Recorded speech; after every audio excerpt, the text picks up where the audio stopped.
नमस्कार दोस्तों, स्वागत है आपका हमारे YouTube चैनल जीके ट्रैकर पे। देखिए फ्रेंड्स, आज के वीडियो में हम बात करेंगे जो हमारी एक सीरीज़ है टॉप जीके एमसीक्यू सीरीज़, और इस सीरीज़ की आज हम 165वीं क्लास यहाँ पर कवर करेंगे। जैसा आप जानते हैं, इस सीरीज़ में हम जीके के प्रीवियस ईयर क्वेश्चंस को जो आपसे अलग अलग परीक्षाओं में पूछे गए होते हैं, उन प्रीवियस ईयर क्वेश्चंस को एक्स्ट्रा फैक्ट के साथ यहाँ पर कवर करते हैं। अगर आपने इस सीरीज़ की प्रीवियस क्लासेस को नहीं देखा है तो आप उनको प्लेलिस्ट में जाके देख सकते हैं। इस सीरीज़ की शुरुआती 4 मास्टर वीडियोस बने हैं, आप उनको भी प्लेलिस्ट में जाकर देख सकते हैं। तो चलिए दोस्तों, आज की क्लास को शुरू करते हैं। आज का हमारा पहला क्वेश्चन है, विश्व खुशहाली रिपोर्ट 2024 में भारत का स्थान क्या रहा था। जो वर्ल्ड हैप्पीनेस इंडेक्स आता है, काफ़ी ज़्यादा इंपॉर्टेंट ये इंडेक्स है, और इसमें भारत की जो रैंकिंग रही है 2024 में वो 126वीं रही है। ऑप्शन सी हमारा सही आंसर होगा। मार्च 2024 में यह रिपोर्ट प्रकाशित करी गई थी। यह पहली रिपोर्ट 2012 में आई थी। इसको भी ध्यान रखना कि जो खुशहाली रिपोर्ट है वो कब से आ रही है, 2012 से आ रही है। भारत इस सूची में 126वें नंबर पे रहा, और पहले स्थान पर फिनलैंड रहा, जो लगातार 7वें साल में इस सूची में पहले नंबर पर है। तो आपको पहले नंबर पर कौन है और कब से बना हुआ है वो पता होना चाहिए। जो विश्व खुशहाली रिपोर्ट आती है, यह कितने कारकों पर आधारित होती है, कितने पैरामीटर पर आधारित होती है, तो इसके 6 कारक हैं, उनको नोट कर लीजिए, क्योंकि इंडेक्स को लेकर कैसे वो निकाले जाते हैं, किन पर आधारित होते हैं, वो पूछ लेता है। पहला जो इसका कारक है वो है प्रति व्यक्ति जीडीपी, वो इसमें पहला है। इसके बाद है सामाजिक समर्थन। नंबर 3 पर है जब जन्म हुआ किसी व्यक्ति का, उस समय उस देश में जीवन प्रत्याशा यानी जीवन स्तर कैसा था, कितना था, उसके बारे में। चौथा है जीवन का चुनाव करने की स्वतंत्रता, आप अपना लाइफ कैसे जीते हैं उसकी आज़ादी आपको है या नहीं देश के अंदर, वैसी। 5वें नंबर पे उदारता आती है, और 6ठे नंबर पे भ्रष्टाचार आता है। भ्रष्टाचार को लेकर के देश के बारे में, देश के लोगों का क्या धारणा है, क्या माना जाता है उनके मन में, वो सारी चीज़ें। तो ये 6 पैरामीटर हैं जिसमें ये रिपोर्ट निकाली जाती है। ठीक है, इसमें पहले नंबर पर जैसा हमने देखा फिनलैंड है, फिनलैंड के बाद डेनमार्क आता है, डेनमार्क के बाद आइसलैंड है, नंबर 4 पर स्वीडन है, और नंबर 5 पर इजराइल है। कई बार टॉप 5 आपसे पूछ लेता है। भारत इस सूची में 126वें नंबर पे है। नेक्स्ट है हमारा, संविधान सभा के प्रारूप समिति के सदस्यों में निम्न में से कौन शामिल था। प्रारूप समिति की बात करते हैं। प्रारूप समिति वही समिति है जिसने हमारे संविधान का मसौदा तैयार किया था, हमारे संविधान को ड्राफ्ट किया था, और इसी समिति के जो अध्यक्ष थे वो BR अम्बेडकर थे। तो एक सदस्य तो वो हो गए, बचे 6 सदस्य, उनके नाम अब पूछे जाने लगे हैं, तो आपको 6 के 6 नाम पता होने चाहिए। उनमें KM मुंशी शामिल थे, मोहम्मद शादुल्लाह शामिल थे, अल्लादी कृष्ण स्वामी अय्यर शामिल थे, और N गोपाल स्वामी अयंगर शामिल थे। तो ये 4 हो गए, चारों के चारों प्रारूप समिति के सदस्य थे। ऑप्शन डी हमारा सही आंसर होगा। 2 व्यक्ति कौन हैं जो और इसमें शामिल थे, तो एक का नाम है माधव राव और एक का नाम है TT कृष्णमाचारी। ये टोटल 7 हो गए, 4 ये, 2 ये, और एक इसके अध्यक्ष डॉक्टर भीमराव अंबेडकर। ठीक है, प्रारूप समिति का गठन कब हुआ था, तो इस समिति का गठन 29 अगस्त 1947 को किया गया था। ठीक है, अगला, जनवरी 2024 में किस देश ने ऐतिहासिक चंद्र मिशन में चंद्रमा के लिए पेरेग्रीन 1 लैंडर लॉन्च किया है। तो पेरेग्रीन 1 किस देश का चंद्र मिशन है, ये आपका सिंपल सा क्वेश्चन है। ये क्वेश्चन पेपर में आया था, उत्तर प्रदेश PCS प्री में ये क्वेश्चन पूछा गया था। तो इसको ध्यान रखेंगे, जो पेरेग्रीन 1 है यह एक चंद्रयान है, यानी कि चंद्र मिशन के लिए गया है, और इसे अमेरिका ने लॉन्च किया है। ऑप्शन सी सही आंसर होगा। हालांकि ये सक्सेसफुल नहीं रहा, यह मिशन आपका विफल रहा। ठीक है, नेक्स्ट है, एहोल शिलालेख से संबंधित निम्न कथनों पर विचार करें और सही कथन का चयन करें। एहोल अभिलेख को लेकर के बहुत सारे सवाल बनते हैं। 3 स्टेटमेंट यहां पर दिए हैं, चलिए देखते हैं। पहला, यह शिलालेख ब्रह्मलिपि में लिखा गया है, तो पहला वाला कथन आपका गलत है। जो ऐहोल शिलालेख है यह कन्नड़ लिपि में लिखा गया है और अगर भाषा कहेगा तो यह संस्कृत भाषा में लिखा गया है। ठीक है, आपको यह पता होना चाहिए। दूसरा, इसमें पुलकेशिन द्वितीय द्वारा हर्षवर्धन की पराजय का उल्लेख है। तो सेकंड वाला पॉइंट आपका बिल्कुल सही है। हर्षवर्धन को नर्मदा नदी के तट पर किसने पराजित किया था? तो पुलकेशिन द्वितीय जो कि चालुक्य वंश का राजा था, इसने पराजित किया था। क्वेश्चन बनता है, हर्षवर्धन को दक्षिण भारत में आने से किसने रोका? हर्षवर्धन को नर्मदा नदी पार करने से किसने रोका? हर्षवर्धन को नर्मदा नदी के तट पर किसने हराया? सबका आंसर क्या हो जाएगा? पुलकेशिन द्वितीय ने हराया। ठीक है। नंबर 3 है, इसे रवि कीर्ति ने लिखा है। जो रवि कीर्ति हैं ये पुलकेशिन द्वितीय के दरबारी कवि थे और इन्होंने ही ऐहोल शिलालेख की रचना करी है, इसको लिखा है। इसी में पुलकेशिन द्वितीय की विजयों का वर्णन है, जिसमें ये वाली विजय भी शामिल है। इसके अलावा जो अन्य विजय हैं पुलकेशिन द्वितीय की, वो भी इसमें वर्णित हैं। पुलकेशिन द्वितीय चालुक्य वंश का सबसे प्रतापी राजा था। इसने 610 ईस्वी से लेकर 642 ईस्वी तक शासन किया था। ठीक है, तो यहां पर आपका पहला वाला गलत है, दूसरा और तीसरा सही है। तो ऑप्शन सी यहां पर सही आंसर हो जाएगा। नेक्स्ट है, दिसंबर 2023 में दुनिया का दूसरा सबसे बड़ा वैश्विक इस्पात उत्पादक कौन बना है? दुनिया में सबसे ज्यादा इस्पात का उत्पादन, स्टील का उत्पादन करने के मामले में पहले नंबर पर लगातार चाइना बना हुआ है। दिसंबर 2023 में दूसरे नंबर पर कौन आ गया है? दूसरे नंबर पे भारत आ गया है। ऑप्शन सी इसका सही आंसर हो जाएगा। ठीक है, भारत दूसरे नंबर पर है, जापान तीसरे नंबर पे इस सूची में बना हुआ है। तो ऑप्शन सी इसका ध्यान रखेंगे। निम्न में से भारतीय राष्ट्रीय कांग्रेस के कौन से अधिवेशन में महिला अध्यक्ष थी? कांग्रेस के 4 अधिवेशन दिए गए हैं, इनमें से किस किस अधिवेशन की अध्यक्षता किसी महिला ने करी थी वो आपको बताना है। आप जानते हैं, आपसे अभी तक पूछा जाता है कि कांग्रेस की पहली महिला अध्यक्ष कौन है, तब आप कहते हैं एनी बेसेंट हैं। दूसरा क्वेश्चन आता है पहली भारतीय महिला अध्यक्ष कौन है, तब आप कहते हैं सरोजनी नायडू हैं। ठीक है, इन्होंने किस वर्ष कांग्रेस की अध्यक्षता करी थी? एनी बेसेंट 1917 में कांग्रेस के अध्यक्ष बनी और सरोजनी नायडू 1925 में बनी। एनी बेसेंट कलकत्ता में अध्यक्षता करती हैं और सरोजनी नायडू कानपुर में करती हैं।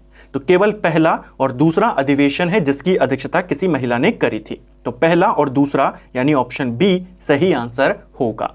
तो इस तरीके से भी अब सवाल आपके बनने लगे हैं। ये क्वेश्चन भी आपका यूपी पीसीएस प्री के एग्जाम में पूछा गया था। नेक्स्ट है, अलाई दरवाजा निम्न में से किसके परिसर में स्थित है?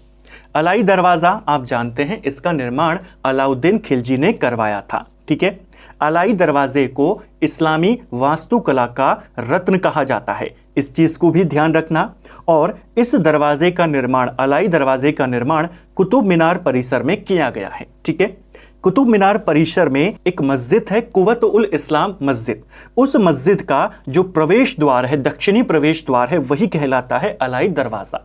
तो किस मस्जिद का पार्ट है, किस परिसर में है, ऐसे सवाल बनते हैं।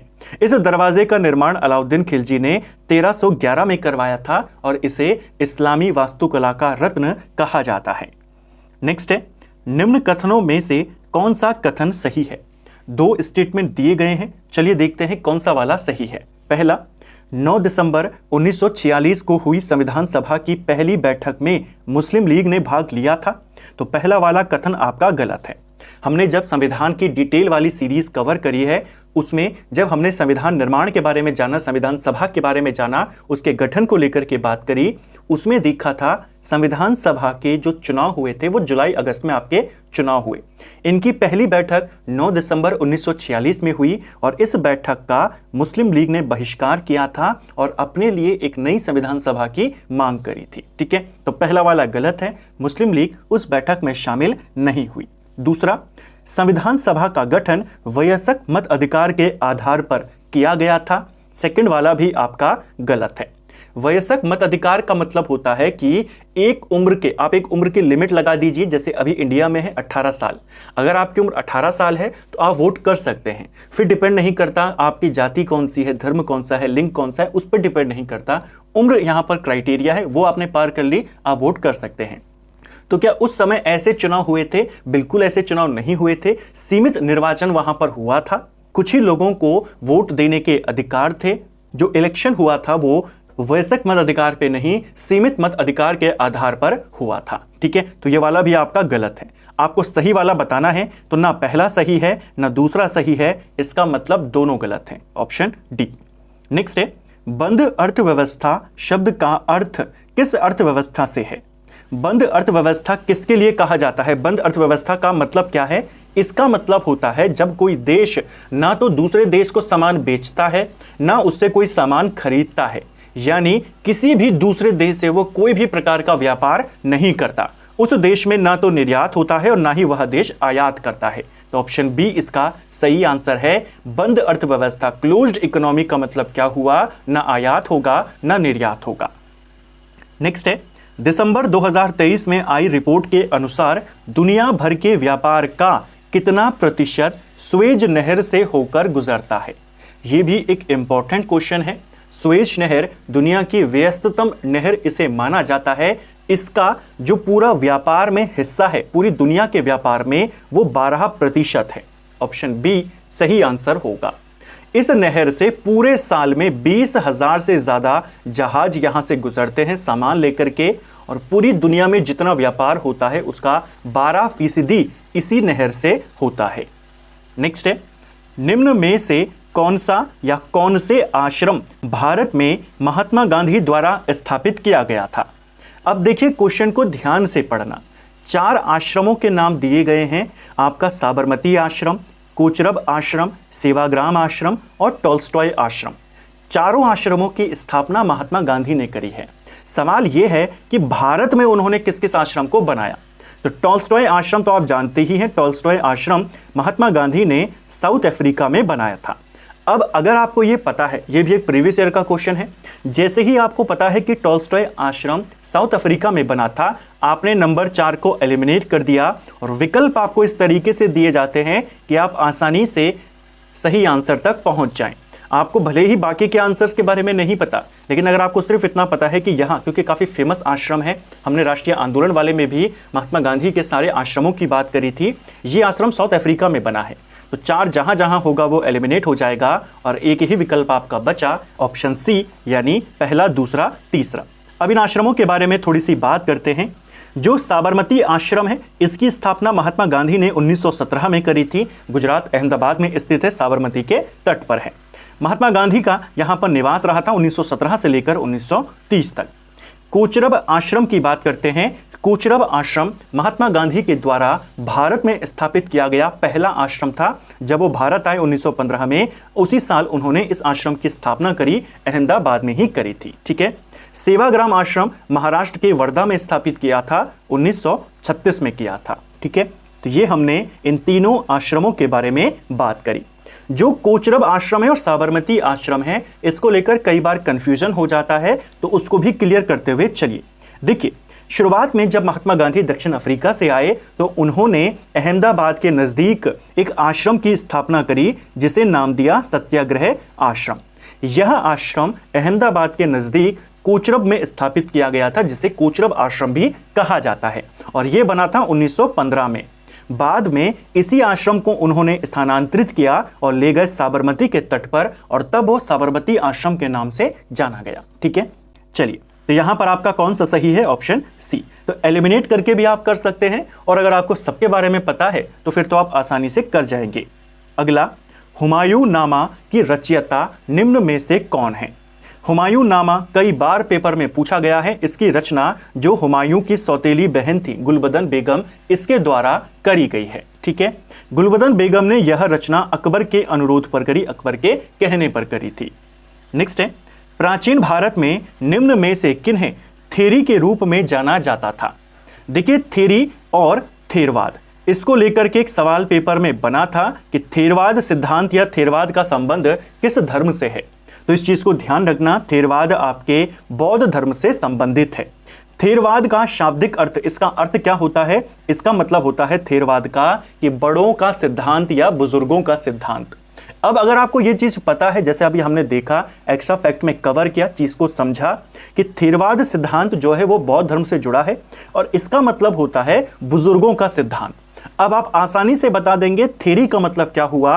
बौद्ध धर्म में जो वरिष्ठ साध्वी यानी जो बुजुर्ग साध्वी होती हैं उनको थेरी कहते हैं। ठीक है, तो थेरवाद सिद्धांत यानी बुजुर्गों का सिद्धांत किस धर्म में प्रचलित है, किस धर्म से संबंधित है, तब आप कहेंगे बौद्ध धर्म से। और जो वरिष्ठ साध्वी होती हैं, वरिष्ठ बौद्ध भिक्षुवी होती हैं, उनको कहा जाता है थेरी। ठीक है, नेक्स्ट है, हम्पी के भग्ना अवशेष को निम्न में से ईस्ट इंडिया कंपनी के किस ब्रिटिश अधिकारी के द्वारा प्रकाश में लाया गया था। हम्पी जो विजयनगर साम्राज्य था उसकी राजधानी थी, उसके जो हमें खंडहर मिले हैं वो हम्पी से मिले हैं, और इनको दुनिया के सामने लाने का जो श्रेय जाता है वो कर्नल कॉलिन मैकेंजी को जाता है। कर्नल कॉलिन मैकेंजी ने 1800 ईस्वी में इनको दुनिया के सामने लाया था, यानी इनकी खोज यहाँ पर करी थी। कॉलिन मैकेंजी को लेकर के एक क्वेश्चन और याद करना, 1800 ईस्वी में इसने ये खोज तो कर ली, इसको इसका इनाम मिला 1815 में जब इसे भारत का पहला सर्वेयर जनरल नियुक्त किया गया था। क्वेश्चन आपके पास बनता है भारत का पहला सर्वेयर जनरल कौन था, तो इसी का नाम बताएंगे जिसने हम्पी के खंडरों की खोज करी थी। ठीक है, नेक्स्ट है हमारा, निम्न में से किस झील को श्रीनगर के आभूषण के नाम से जाना जाता है। सिंपल सा क्वेश्चन है, श्रीनगर का आभूषण डल झील को कहा जाता है। ऑप्शन बी सही आंसर होगा। डल झील को लेकर के एक सवाल यहीं पर नोट कर लीजिए, एक्स्ट्रा फैक्ट में लिख लीजिए, डल झील किन किन पर्वत श्रेणियों के बीच में है, तो यह आपके वृहद हिमालय और पीर पंजाल के बीच में स्थित है। ठीक है, नेक्स्ट है, चंद्रगुप्त विक्रमादित्य के समय के 9 रत्नों में इनमें से कौन नहीं था। अब ऐसे क्वेश्चन आने लगे हैं कि अकबर के नवरत्नों के बारे में बताइए, उनके नाम भी और उनके काम भी। उसी प्रकार जो चंद्रगुप्त द्वितीय थे, गुप्त वंश के राजा थे जिन्हें चंद्रगुप्त विक्रमादित्य भी कहा जाता है, इनके दरबार में भी 9 रत्न रहते थे। उसमें से इसमें कौन शामिल है जो नहीं था। देखिए, कालिदास इनके नवरत्नों में शामिल थे, अमर सिंह शामिल थे, शंकु भी शामिल थे, अश्वघोष जो थे ये कनिष्क के दरबार में रहते थे, यानी ये चंद्रगुप्त द्वितीय के दरबारी नहीं थे, उनके नवरत्नों में नहीं थे। आपको वही बताना था कौन नहीं है, तो अश्वघोष इसका आंसर होगा। कौन कौन इनके दरबारी नवरत्नों में शामिल थे, देखिए सबसे पहले कालिदास आते हैं, इनका नाम आपने याद करना है, चंद्रगुप्त द्वितीय के नवरत्नों में शामिल थे। इसके बाद इनके जो दूसरे इंपॉर्टेंट हैं उनका नाम था धन्वंतरी, जो कि एक प्रसिद्ध चिकित्सक हैं। उसके बाद आते हैं वराहमिहिर, वराहमिहिर एक प्रसिद्ध खगोल विज्ञानी हैं। इसके बाद आते हैं अमर सिंह, जो कि एक प्रसिद्ध डिक्शनरी निर्माता हैं। इसको भी ध्यान रखना, कौन थे अमर सिंह, डिक्शनरी निर्माता, शब्दकोश निर्माता जिसको आप कह सकते हैं। इसके बाद थे शंकु, ये एक प्रसिद्ध आर्किटेक्ट थे, वास्तुकार थे। क्वेश्चन बन जाता है कि कौन वास्तुकार था, कौन खगोल वैज्ञानिक था, कौन चिकित्सक था, कौन शब्दकोश निर्माता था। ठीक है, इसके बाद एक व्यक्ति है जिनका नाम है शपणक, इनको भी याद करेंगे, ये भी उनके नवरत्नों में शामिल थे, ये एक प्रसिद्ध एस्ट्रोलॉजर थे। ठीक है, फिर एक व्यक्ति है जिनका नाम है वररुचि, यह एक प्रसिद्ध व्याकरण के ज्ञाता थे। ठीक है, इसके बाद एक का नाम था वेटल भट्ट, जो कि एक मैजिशियन थे, जादूगर थे, और एक का नाम था घटकपर, घटकपर जो थे यह एक प्रसिद्ध कूटनीतिज्ञ थे। तो ये 9 व्यक्ति हैं जिनके बारे में हमने जाना। नेक्स्ट है, शेख हसीना कौन सी बार जनवरी 2024 में बांग्लादेश की प्रधानमंत्री बनी है। काफ़ी समय से ये बांग्लादेश की प्रधानमंत्री बनी हुई हैं। इसी साल जनवरी 2024 में बांग्लादेश में इलेक्शन हुए और ये दोबारा से चुन ली गई। तो इनका क्रम पूछा जा सकता है क्योंकि भारत का एक पड़ोसी देश है, सबसे लंबी अंतर्राष्ट्रीय सीमा हम बांग्लादेश के साथ ही साझा करते हैं। शेख हसीना यहाँ की 5वीं बार प्रधानमंत्री बनी है। ऑप्शन सी सही आंसर होगा। लगातार अगर क्रम में पूछेगा तो लगातार ये 4थी बार बनी है, टोटल 5वीं बार बनी है। पहली बार बनी, फिर हटी, फिर कोई और बना, उसके बाद ये बनी और तब से यही बनी हुई है। ठीक है, तो 5वीं बार ये हाल ही में बनी है। नेक्स्ट है, बुक्सा टाइगर रिजर्व भारत के किस राज्य में स्थित है। जो इंपॉर्टेंट टाइगर रिजर्व हैं उनके लोकेशन भी कई बार पूछ ली जाती है।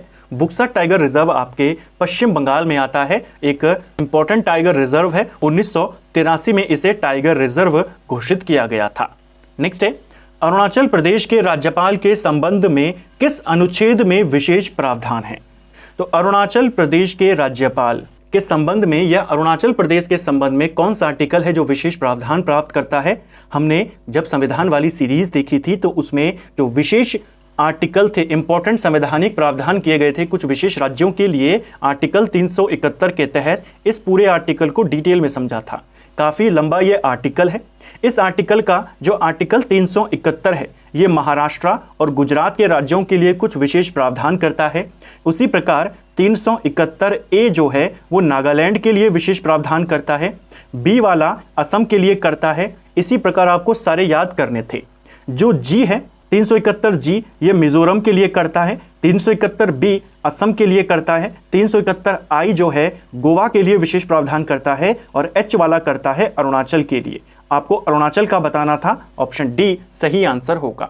अगली बार हो सकता है 371B के बारे में पूछ ले, किस राज्य से संबंधित है विशेष प्रावधान। ठीक है, नेक्स्ट है पनामा नहर किन दो महासागरों को आपस में जोड़ती है। पनामा नहर भी एक काफ़ी इंपॉर्टेंट नहर है। यह आपके 1914 में बनी थी और यह प्रशांत और अटलांटिक महासागर को आपस में जोड़ती है। ऑप्शन ए हमारा सही आंसर होगा। ये क्वेश्चन भी आपसे पेपर में पूछा गया था तो इसको भी याद करेंगे। तो फ्रेंड्स, ये था हमारा आज का वीडियो जिसमें हमने जीके के 20 इंपॉर्टेंट एमसीक्यूज को यहाँ पर कवर किया। इन क्वेश्चंस को पूरी डिटेल के साथ देखा, एक्स्ट्रा फैक्ट के साथ इनको कवर करने का प्रयास किया। उम्मीद करता हूं आपको आज का वीडियो पसंद आया होगा। अगर आपको ये वीडियो पसंद आई है तो वीडियो को लाइक करें, चैनल पर नए हैं तो सब्सक्राइब करें, अपने दोस्तों के साथ शेयर करें। वीडियो आपको कैसा लगा कमेंट बॉक्स में हमें ज़रूर बताएं। Thank you friends.